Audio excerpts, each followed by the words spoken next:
one of the things I tell young men, well, and young women as well, but the young men really need to hear this more, I think, is that you should be a monster.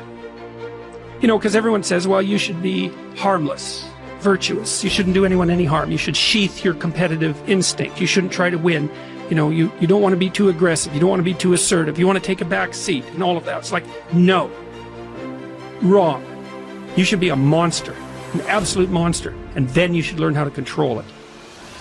Being aggressive. That means you are ready to attack. As I always point out, this doesn't mean you walk around with your chest puffed out, ready to bang heads with everyone around you. It doesn't mean you confront people physically or mentally head on without a tactically superior plan. No. What it does mean is that you are going to get after it. You are going to move fast. You are going to think fast. You are going to outthink and outmaneuver the enemy. If I think the enemy is going to attack me, I'm going to attack them first. If I think they are going to seize a piece of terrain, I am going to be there waiting for them. If I think the enemy is going to flank me, too late, I'm already flanking them. I view aggression as a fire in your mind that says, I am going to win. I am going to battle, and I am going to fight, and I am going to use every tool I have to crush my enemy.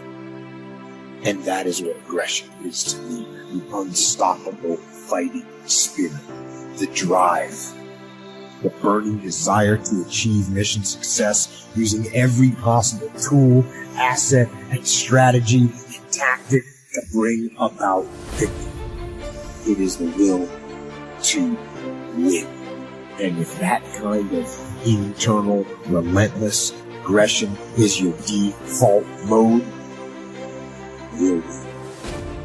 You think that your competitors are better than you? There's somebody who's going to take your position. Turn up your game. Step up to the next level.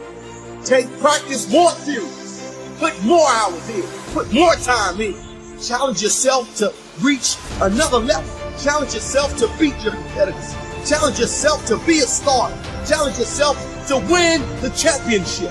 Your haters want you to fail. Write down. Make the decision that you won't give up. Make the decision that you won't give in. My why? It pushes me to another level. It pushes me to doing things that I didn't know I could do. It pushes me to be great. Greatness is not only talked about. It's about the work that you put in. So let's say you start at $5 an hour. Here's what everybody has the opportunity to climb the ladder. Now first, all you need is what? A chance. That's all everybody needs is a chance. And a start, and now education. As to how to take advantage of your chance, how to get started, and use your education to move up this ladder, speaking financially. Now there's a lot of ways to grow, but speaking financially, this is the deal. So you start at $5 an hour. Now the first key is, how do you increase the $5? And there's several philosophies to increasing the $5. Here's number one. Wait for them to raise the minimum wage. Right? Wouldn't that be one philosophy? Now the last time it took how many years?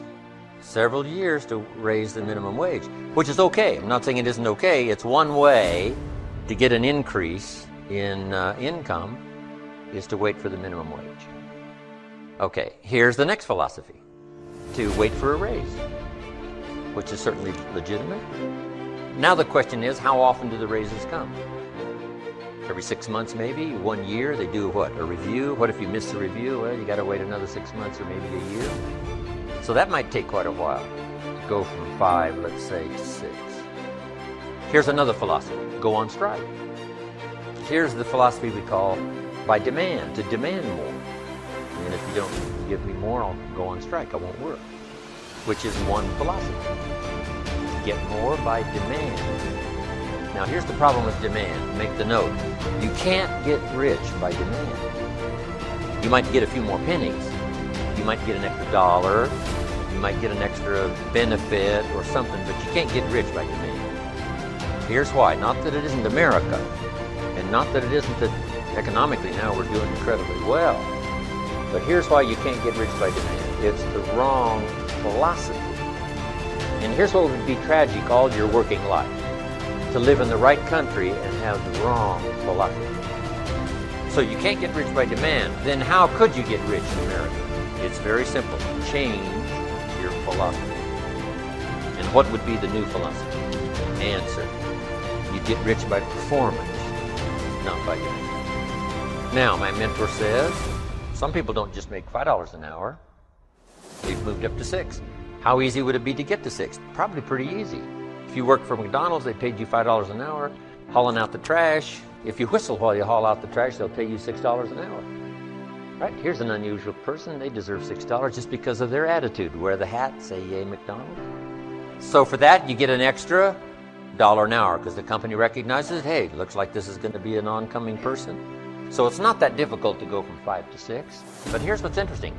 Some earn $50 an hour, 10 times as much. How could you multiply your income by 10?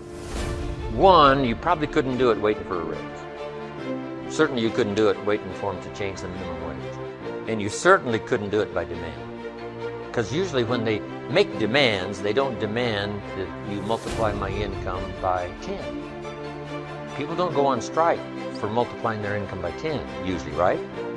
It's just a little increase. So, how could you go from 5 to 10? Interesting. But that's not the end of it. Can you think of somebody that makes $500 an hour? My Beverly Hills attorney, yes. You can think of some, right? Make $500 an hour. Now, 500 multiplies by 10 again. Not just once from $5 to 50, but from 50 to 500 is multiplying by 10 again. Can you multiply by 10 and then multiply by 10? And the answer is yes. One, living in the right country is an advantage. But here's the greatest advantage: having the right philosophy. Now, $500 an hour is not the end of the story. Would a company pay someone $26 million for 1 year's work? And the answer is yes. They do it all the time, right? Not because this guy went on strike. But it's not how he gets the $26 million. A change and a shift in philosophy here starts to change everything. Now, my mentor said, you can climb this ladder, Mr. Rohn, as high as you wish to climb it. We're just talking economics now. There's a lot of other values to go for it, but speaking economically, you can climb this ladder as high as you wish to climb it if you'll follow this philosophy. Here's what he said. You that have been around for a while have heard me say it. He said, learn to work harder on yourself than you do on your job. Learn to work harder on yourself than you do on your job. I got the message, age 25. Then he added, if you work hard on your job, you can make a living, which is noble. If you work hard on yourself, you could make a fortune, which is exciting. I had never heard that kind of philosophy. Working harder on yourself than you do on your job. Work hard on your job, make a living, which is fine. Work hard on yourself, make a fortune, which is super fun. Or working hard on yourself starts to multiply your value to the market. So we're talking about bringing value and being value to the marketplace. And this is the key. We don't get paid for the time, we get paid for the value. Then he put it in the form of a philosophy that I've been teaching now all these years, which is so important. And now let me give you that philosophy. He said, success is something you attract by the person you become.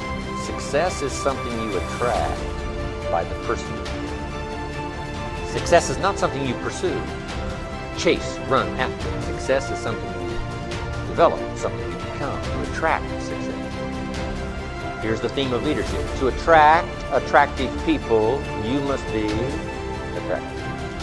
To attract skillful people, you must be skillful. To attract committed people, you must be. So the whole key to unlock all the treasures, whether it's economic treasures or spiritual treasures, financial, social, personal, every way you can possibly think of, is by your own personal development. Attack a stroke. Many people will say, well, because they smoke cigarettes, or because of high cholesterol, or because of stress. or because of obesity, and all of those things are contributing factors.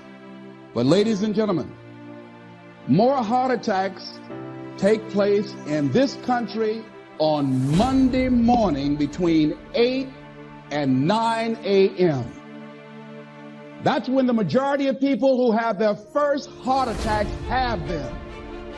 85% of the American public, according to recent studies, are going to jobs that they hate, working on jobs that do not challenge them.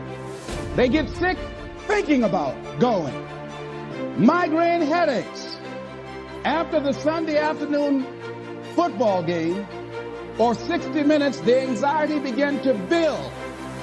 And come Monday morning, they drop dead of a broken heart. Some of you ought to think about not going to work on Monday.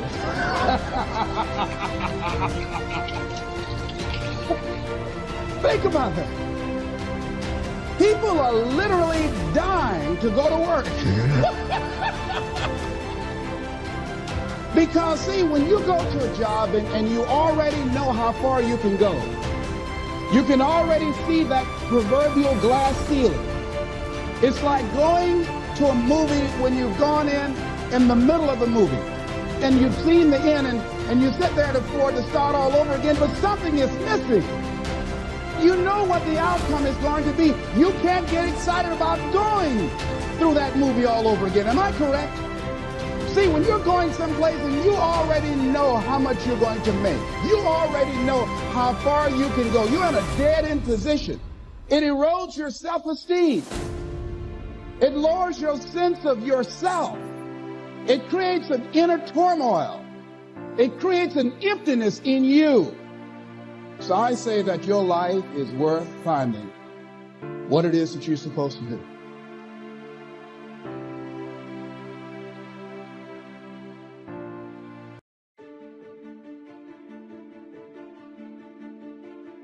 What's an area that's important to improve? If your body's great, how about your career? If career's great, how about your relationships?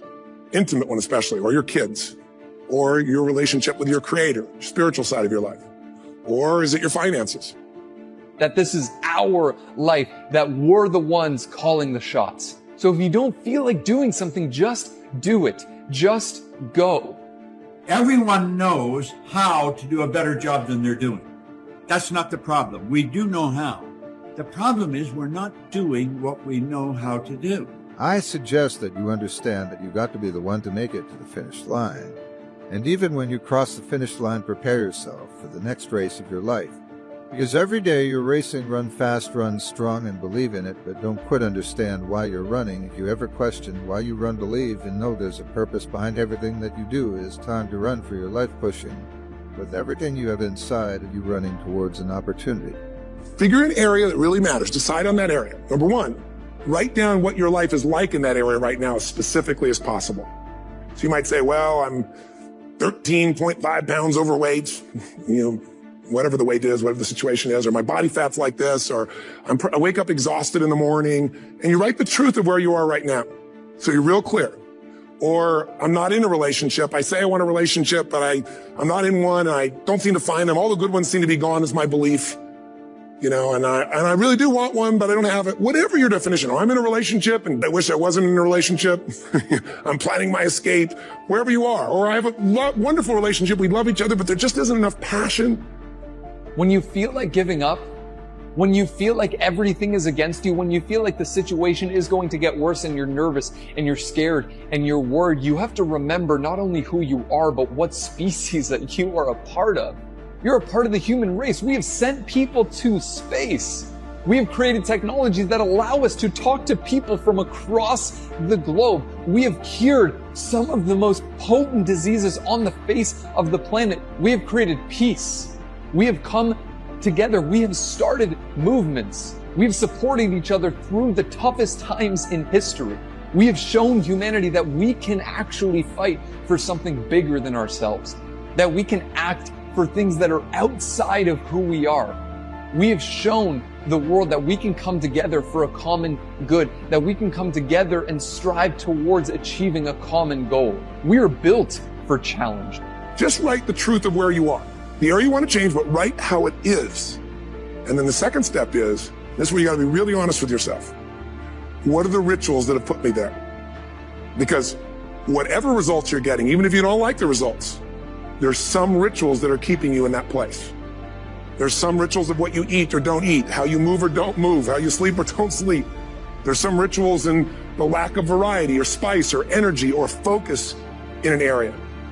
There's something you're doing, and it's usually not one thing, it's a bunch of little things that you kind of do consistently whenever you think about getting in a relationship, whenever you think about working out, whenever you think about money. You get yourself in a state of overwhelm. You start thinking about all the things you can't control. Just write down all the rituals you have, and then here's the third step. What do you want? What's your vision? And be really specific. I want to be my fighting weight. I want to be the strongest I've ever felt. I'm going to turn whatever it is, be specific. And then, last step number 4. We are built for uncertainty. We are built for tough times. We are made for adversity, and we are more powerful together than any enemy we will ever face. We are bigger than this. We will get through this. We are stronger than this. As long as we play our part. You can either be a part of the problem or a part of the solution. You will either help this situation, not only your situation, but the situation of the people in your life and the people on this planet, or you won't. So quiet the fear, quiet the worry, quiet the anxiety, quiet the stress, quiet the frustration, quiet that voice in your mind that tells you that you can't get through this, that things will get worse, that maybe you're just not strong enough. Quiet that voice, quiet the doubt. Don't let the thoughts that you can't handle this take up any access space in your mind. You were born to be great. Believe it. There's greatness inside. So stop worrying about what everybody else is doing and start worrying about what you're going to do in order to get the life that you want. In order for you to live the life that you want, you got to do the things that you don't want.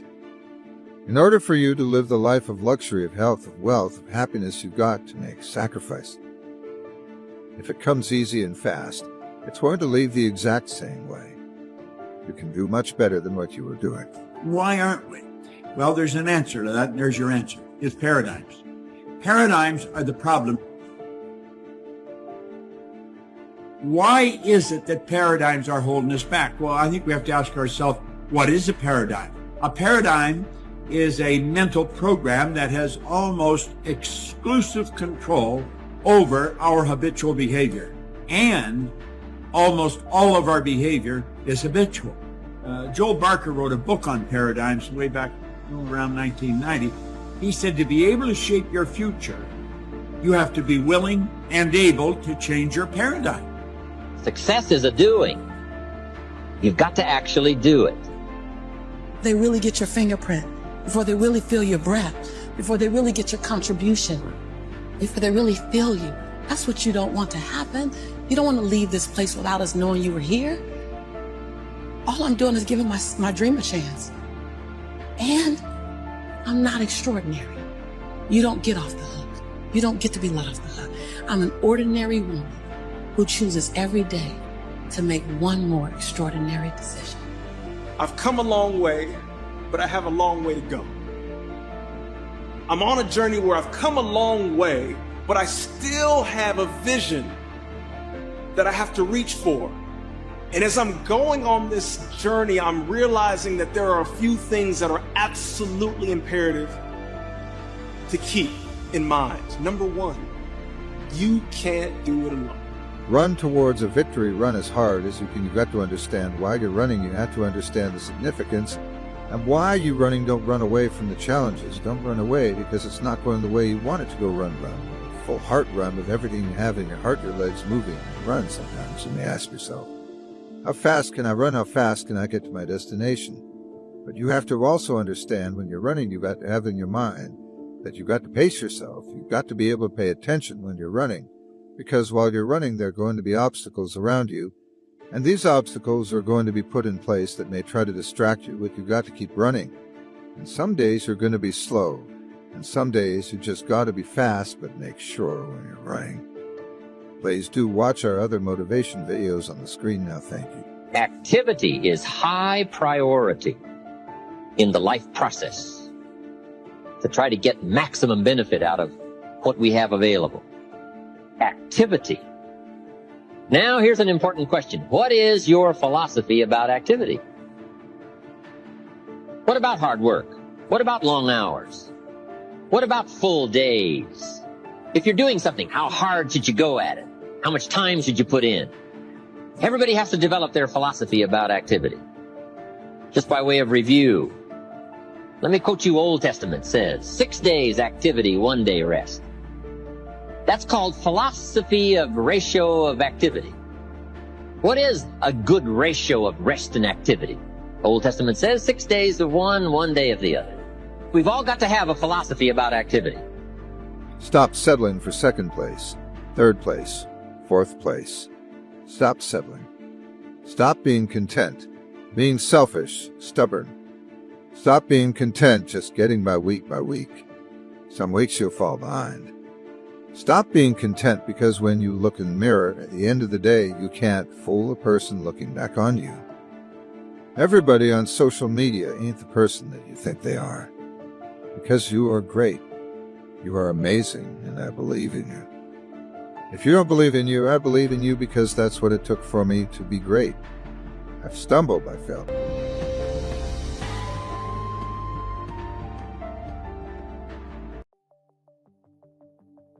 Remind yourself in your offices and in your life, if you're a master communicator, then you got to make sure that you commit to the vitality track and not the cancer track. You remember what the difference was between those two? I'll give you a little reminder here. The cancer track is what most people do who destroy their relationships, their businesses, and their personal life. And what it is, when we have an expectation and it doesn't get met, what kind of state do we usually go into? Depressed, what else? Frustrated, angry, disappointed, disillusioned, what else? Hurt, okay? And we go into the basically emotional states that we've got patterns of going into. Most people have a disillusioned state or hurt or angry. What's the first thing most people do? As soon as they got an upset, they immediately look for somebody to lay blame on. True or false? True. And does that usually make it better, yes or no? Does that build a better team? Does that create a quality environment with quality communication and quality results, yes or no? No way. And by the way, people don't just blame, like, let's say, the doctor or their staff members. Most people do blame others, but some people just blame themselves. Does blaming yourself motivate you to really become better? Rarely.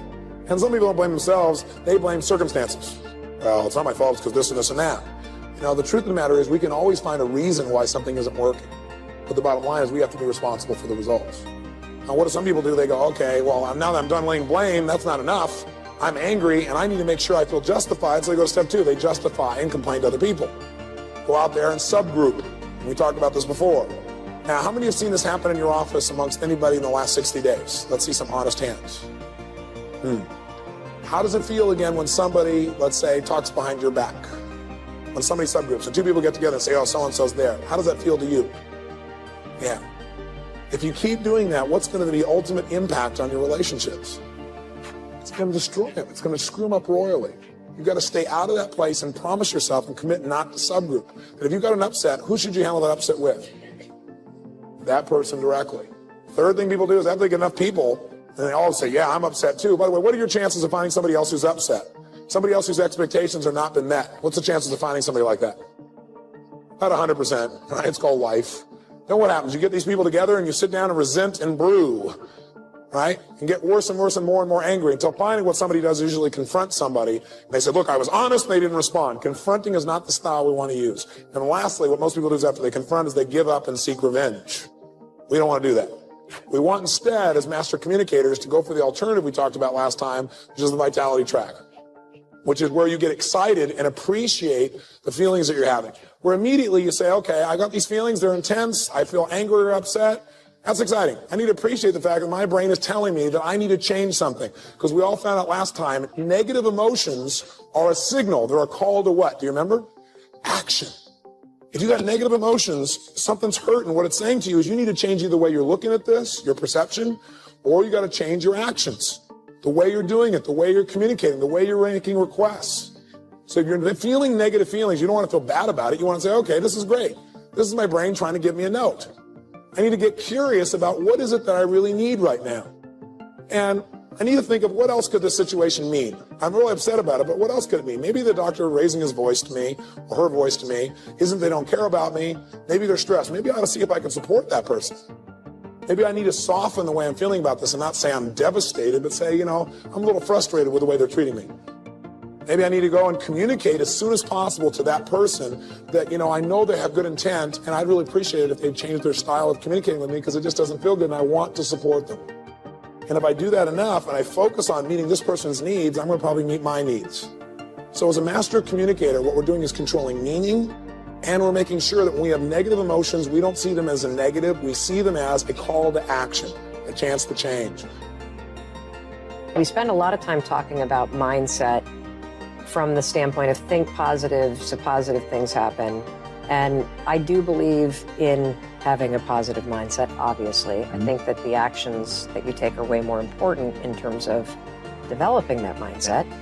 But we don't spend enough time on what you were just talking about, which is understanding how the automatic nature of worrying about stuff all day long, how that is making you less money, how it is making you less happy, how it is disconnecting you from your spouse, how it is keeping you unhealthy, and how it is a habit that robs you of joy and opportunity and power. And it is one of the easiest habits to break. Number one, your life happens in 5-second windows. Number two, in 5 seconds, you can control what you think, you can decide what you're going to do, and you can change absolutely anything, which changes absolutely everything. And so the 5-second rule is a mind trick. That's all that it is. A fancy way to call it is it's a form of metacognition, but it's basically a hack. It's a cheat code. Okay. And the way that it works, and this is the challenge with getting it out there, is that it sounds so profoundly stupid, like a gimmick, that it took a while for people to actually take it seriously. I get that. And to really stack up the science to make, anybody that interacts with it go, holy shit, like this actually works. Yeah. So here's what it is. Basically, the moment you catch yourself hesitating or doubting or starting to worry or about to chicken out or shrink or shut up or whatever it is that you're about to do that is shrinking your power, you just go 5, 4, 3, 2, 1. You count backwards, 5, 4, 3, 2, 1. What happens when you do that? Don't do it out loud because it'll scare somebody. Like a psycho. And 5, 4, 3, 2, 1. I'm talking. Yes, exactly. No. My turn. Yes, exactly. Although, I say it's so simple that people use it with their kids. This is a Saturday Night Live skit in the making, right? Totally. I can see this. I would love that because that means I've really made it. True. Your kids will use it on you. So my kids will use it on me. So if I have a certain tone that comes out, I'll hear my 12-year-old go 5, 4, 3, watch that tone, Mom, just, or Mom, 5, 4, 3, 2, 1, I thought you were going to go to the gym. Yes. So, by counting backwards, the kind of cheat code that you're doing in your mind is you are interrupting what are called habit loops that get encoded in the central part of your brain. And you are starting up the prefrontal cortex. It's a little trick that causes focus. And it's a lot like having a mantra because you're shifting gears. But the thing about having a mantra is, and I suppose that as you count backwards more and more and more, you become used to it, but it becomes a habit that triggers action. So what you do is go 5, 4, 3, 2, 1, cut off this part of the brain, awaken this part of the brain, and then move. And what happens with the counting backwards is there's nowhere to go after 1. And your mind is socialized in a countdown situation to go. Yep. And so counting up won't work because you can keep going forever. and you do it in many aspects of your life. So it's actually not something that requires any focus. The game of business is an infinite game, right? It obeys all the rules. There are known and unknown players. You don't know all the competitors necessarily in one industry to another. The rules are changeable. We haven't all agreed what the rules are. And there is no winning the game of business. right? The game just perpetuates. In fact, the game of business has existed longer than every single company on the planet today, and it will outlast every single company on the planet today. If you look at the Dow Index of 30-something odd companies that make up the Dow Index, something like 70 or 80% of those companies are 35 years or younger, right? So it gets me thinking, if you listen to the language that companies use, they don't know what game they're in. They talk about being number one. Talk about beating their competition based on what agreed upon criteria, based on what agreed upon time frame. Is it market share? Is it profits? Is it revenues? Square footage, number of employees? Over what? 1 month, 5 months, 6 months, a year, 5 years, 10 years, the life of the company? I haven't agreed to those rules. And so companies can arbitrarily declare themselves number one in anything they want if they set the standards and the time frames. And the only reason we do these things on an annualized basis, we tend to compare ourselves to other organizations annually, is only because we pay taxes annually. If we paid taxes every 18 months, that would be sort of the standard. But again, we still haven't agreed what the metrics are to be number one. That means the companies that are playing the infinite game are playing against most of the others who are playing the finite game, means those finite companies find themselves in quagmire. Almost every single bankruptcy, not almost every single bankruptcy is a company that's run out of the will or the resources to play. They drop out of the game. The game will persist. Another company will fill their space. It's not like the business stops or the industry ends. And the companies that are playing the infinite game will frustrate those finite players, which I absolutely adore. So I spoke at an education summit for Microsoft. I also spoke at an education summit for Apple. Now, I would say about 70 to 80% of the executives at Microsoft spent about 70 to 80% of their PowerPoints talking about how to beat Apple. At the Apple Summit, 100% of the executives spent 100% of their presentations talking about how to help teachers teach and how to help students learn. One was obsessed with their journey, with their vision, with their cause. The other one was obsessed with their competition. Guess who's stuck in quagmire? Guess who's frustrated by their competition? Let me tell you, in order to have something different, you are going to have to do something different. In order to have something more, you have to do something you haven't done yet. I had to say the things I didn't want to say, do the things I didn't feel like doing to have the life I know I wanted. Period. Period. And all I did was give instructions for here, do this bite size, do this bite size, do this bite size, digestible, palatable pieces of what you can do. Does that sound good, you guys? And when you look up, and you don't have to have a magnificent change over 12 months, have a small change over 30 days, and then a small change over 30 days, your breakthrough will come in needlepoint moves. And you'll look up in 5 years and not recognize your life. Follow your passion first. First. And when I retired from the game, I sat there asking kind of all the wrong questions. What's the biggest industry I can get into? And it's all the wrong stuff. And you got to sit there and ask yourself, okay, what am I truly passionate about? What do I enjoy doing? And when you feel that way, honestly, you feel like you have never worked a day in your life. It's the most fun thing in the world. You get up in the morning excited about what you're doing. And you got to be really honest with yourself about it. If you wake up in the morning and you're dreading going to work, dude, do something else. Right. Do something else. And those are hard decisions to make. But when you make those decisions, it's a very liberating experience. And you find out that the rewards will come.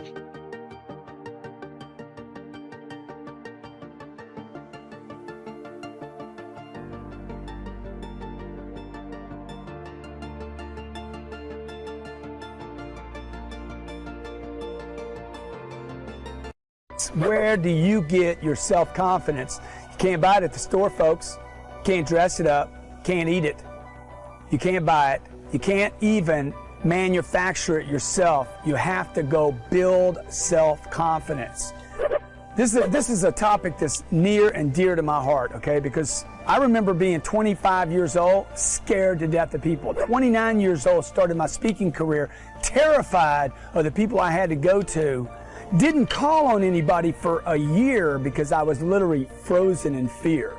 And one day somebody said something to me, you need to handle your self-confidence issue. So I went and bought a suit and I didn't feel any better.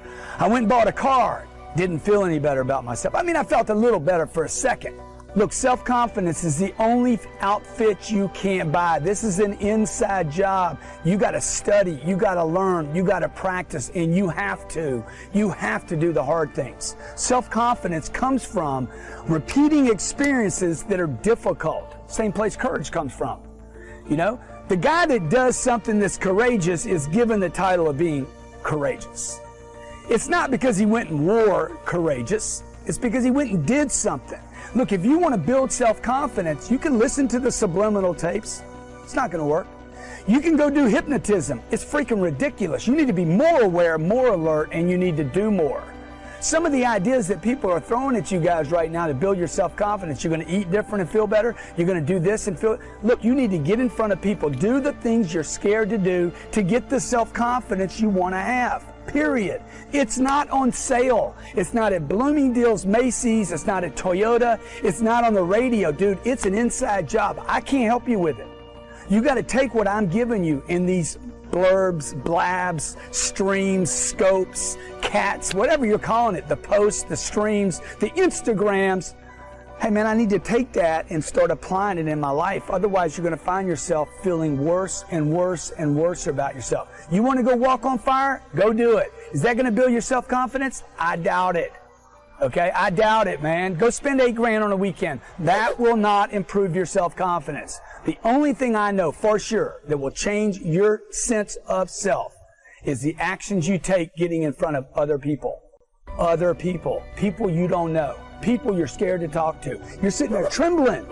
Do your pitch until you don't tremble anymore. Self-confidence, an inside job. It's not a suit you put on. It's not a car you drive. This is not something you buy. This is something you develop. When you just begin to do the things you tell yourself you're going to do, you begin to build self-confidence, which is this reputation with yourself. So ask yourself a question right now. What is one thing right now, one promise I can make to myself that I'm going to begin to keep starting this minute and begin to do it? It could be how often I'm going to pick up a book and read it. But you begin to stack things you commit to do, and then you deliver on them and you acknowledge them to yourself. You're in the process of building self-confidence. Why is that so important? Of all the athletes I coach, when my athletes are performing at their peak level, they're at their highest self-confidence level. In fact, I love when I watch some of the athletes I coach get interviewed and they kind of do this aw shucks, humble routine in their post-game interviews. Yeah, you know, just part of the team, you know, I got a lot, I could have done a lot better today. But inside, I know these people are incredibly self-confident people. Any of you athletes listening to this, you know this. The great athletes you know have incredible amounts of self-confidence. You have to believe in you when it's a battle, when you're a hitter against a pitcher, or when you're a quarterback against a defense, or you're a defenseman in the NHL against their best offensive player, or you're a golfer and you have to make a 9-foot putt to win a tournament, right? You better have self-confidence. In fact, the separator, more often than not at the highest level in sports, is not they're a better shooter or a better putter or throw the ball a little bit faster, because everybody throws hard in the major leagues nowadays, it seems, right? That separator's their self-confidence. It's true in being a parent. It's true in being a business person. It's true in every area of our life. The separator at the top levels is self-confidence. So now you have that first thing that you're going to commit to, that you're going to deliver on. Now, what I would ask you to do, that now that you've done that, is if you really want to build self-confidence, can you begin to extend that list of 5, 8, and 10 things that you are going to begin to do, that you commit to you, that you're going to do every single day to begin to stack that self-confidence? There's also this misconception from people that you are certain things, meaning some people have this misconception that I am what I possess. In other words, I am my possessions. And so they link their self-confidence to their possessions. And so they're constantly trying to acquire more and more possessions, thinking that's where they get their self-confidence from. That's how they're defined as a person. I am my possessions. Couldn't be further from the truth. It's a hollow way to try to gain self-confidence by possessing things. Nothing wrong with going for material possessions.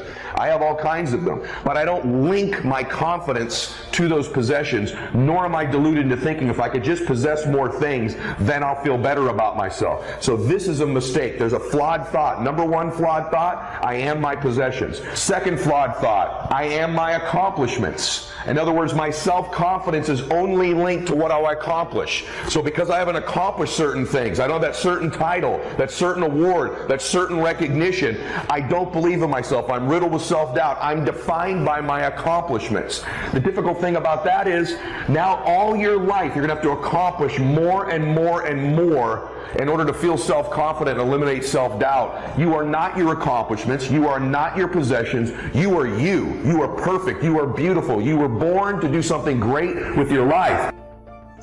Where does self-confidence come from?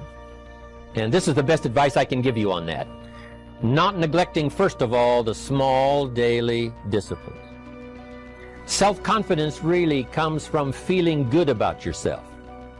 And one of the best ways to feel good about yourself is at the end of the day to know that you poured it on. You did your best. If you conducted a meeting, you did the best you could. If you made a phone call, it was the best phone call you could possibly make. If you wrote a letter, it wasn't a casual letter, it was your best letter. At the end of those kind of days, when you feel good about yourself, self-confidence starts to rise. You know that if you can have this kind of a good day, you can have another one the next day, and those days become the weeks become the months, and the month becomes a powerful year. Self-confidence comes from the lack of neglect. If you will not neglect to do the small daily disciplines, that's where self-confidence comes from. Part of good health is self-confidence. I know I'm going to be healthy. I take the Herbalife products. I eat the apple a day. I walk around the block. I do the jogging on the beach. At the end of the day, when you've really poured it on and you've done all the stuff, self-confidence grows. That self-confidence affects your health. It affects your future. It affects your psyche. So this is true. One of the great powers is self-confidence. Self-confidence means willingness to do whatever it takes to achieve. Some people say, well, I'll do it for a little while and see what happens. You know, I'll try a couple of things. If that doesn't work, I'm out of here. And all of us know that that kind of person doesn't have much of a future. But if you're willing to do whatever it takes, if I have to learn a couple of things, I will learn those things. If I got to learn 5 or 6 things, I'll learn all 6. If I have to take an extra class, I'll take an extra class. If I've got to read the books, I'll read the books. If I have to consult with people who know more than I know, I will do the necessary consulting. Whatever it takes, I will do. That starts to develop unbelievable self-confidence. Self-confidence also comes from the ability to rise above your circumstances. To rise above what happens, the petty little things, the discouraging things that would sink everyone else's ship except yours, that would cause someone else to quit early in the day, but you keep going. That kind of willingness to overcome all circumstances, whether it's the little challenges or the big challenges. If you're willing to do that, I promise you, this kind of power will work for you, and in you, the variable, it'll make a difference. I want you to remember this as well. There's a power to the way we use the 2 B's, our brain and our body. See, self-confidence can also be a state, a physical state. It's very difficult when you're moving your body, sitting up straight, breathing deeply, right? You're in that physical, strong state of being, right? Right after a workout, during a workout is when we feel our most confident because our body's at a peak state. One way to generate self-confidence is to move your body into a strong state of being. Move your body. Literally, movement creates confidence. You think about some of the peak times of your life, whether that be the fun time you may be having with your partner physically, intimately, or laughter, or peak performance running, right? Or your great accomplishments. Yes, there's a commonality of the way our body is moving at that time. If you think about the times when you're the least confident, it's usually when you wake up in the morning, isn't it? It's the most down, the most fearful, the most anxiety, or before you go to bed at night. These are 2 times most people experience the most amount of self-doubt, is right before bed and right when they wake up. Isn't that interesting? One of the reasons is because of how we're moving. We're laying down, we're hunched over, our breathing is shallow, there's no physical movement whatsoever. This creates a state of self-doubt. right before we sleep, right when we wake up. Or if you're just kind of depressed or sick, self-doubt starts to kick in, doesn't it, right? Have you ever had an injury and you couldn't move like you'd like to? That stagnation of the body begins to create self-doubt and strips us of our self-confidence. So moving our body is a gateway to self-confidence. And then our brain as well. We have to take control of our thoughts. We have to scratch the negative ones when they come in and replace them with great ones. Now, I don't believe self-talk works all the time, but I believe saying, I am strong, I am good, I intend, I'm a good man, my intentions are pure, I'm a good person, I make a difference in the world, I'm kind, I'm gentle, I'm generous, I'm strong, I'm faithful. Beginning to repeat these thoughts to myself, and these words do generate self-confidence. I keep the promises I make to myself. I'm a man of my word. Begin to talk to yourself and think these thoughts. When you combine your brain and your body, you scratch the self-doubt. You lose those 4 stupid beliefs. I am my accomplishments. I am my possessions. I am what other people say I am, or I am what I look like. These are completely flawed beliefs. We scratch those. We scratch them. We understand the process of stacking self-confidence in our life. We know we are the content of our character. And lastly, give yourself some credit. Will you please? And I'm going to tell you where to give yourself credit. And that is in the area of your intentions. A lot of my confidence comes from the fact that I keep the promises I make to myself.